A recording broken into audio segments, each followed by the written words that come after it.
what is the scientific difference between fasting and starvation? Fasting scientifically starts somewhere close to within 12 hours to up to 24 hours. And when the carbohydrate reserves of the body are used as a source of energy, it's called as fasting. Moment it starts after maybe a few hours. Initially the food is utilized. When the food intake reduces and when the carbohydrate reserves of the body is used for energy source, it's called as fasting.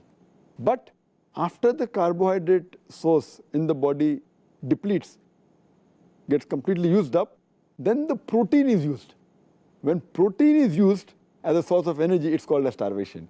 Then you find that the muscle mass keeps on reducing, the person becomes thin, and it becomes unhealthy. Scientifically, when the carbohydrate source gets depleted and the protein source is used, it's called as starvation. Fasting is healthy for the body, starvation is unhealthy.